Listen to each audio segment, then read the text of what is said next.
Good. Felt like an old friend. I did it. It feels good to don the cloak of levitation, becoming master of the mystic arts again. And I did it once before in Spider-Man: No Way Home before this movie, so it felt kind of very familiar.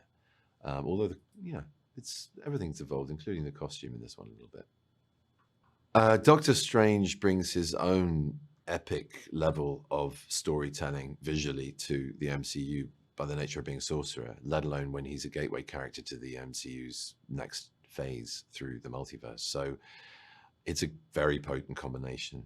And I think it's interesting to see someone as confident and as all-knowing and sometimes all-powerful as he seemed to be not only unfounded by mistakes in Spider-Man: No Way Home, but also in this one becoming the pupil again in many ways, and evolving from that experience to being a different Doctor Strange. It reveals things about himself. It reveals other versions of himself. And all of this feeds into a really already rich, complex, humorous, arrogant, funny, anarchic, chaotic, humanly frail superhero. And it spices things up and takes him in directions and stress tests him in a really positive way. The journey he goes on this film definitely results in him learning that he's better off together than he is alone, stronger together than alone. And I think the arrogance that carried him both as a surgeon and as a sorcerer, of thinking he had to hold the knife, he had to be in control, and that he could control everything, is really undone in this with spectacular effect, as you'll see. Doctor Strange's relationship with America Chavez, without giving away too much, is a very interesting one. And it's one where the power shifts a lot.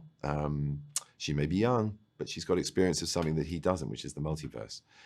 And they help each other. It's a pretty simpatico relationship by the end. There's some arrogance on both sides, but they have their clashes, they have their moments, but they definitely, by the end, make a very, very, very, very, very powerful team.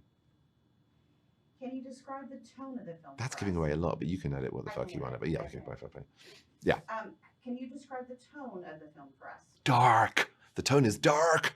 The tone is probably the darkest Marvel film to date. I think I can say that with full confidence. It's probably the most frightening as well. And story-wise, I think the most complex and enriching, and one of the most epic as well. But I think the tone is very much that of a Sam Raimi horror and a Sam Raimi action movie, a superhero movie, I should say. You know, he's got very good pedigree in that, let alone in this, but obviously in Spider-Man 2. And I think fans of his, the schlock horror elements, the jump scares, as well as where he likes to take his heroes, will definitely see a lot to enjoy in this film. Sam Raimi brings Sam Raimi to the film. This is a Sam Raimi film.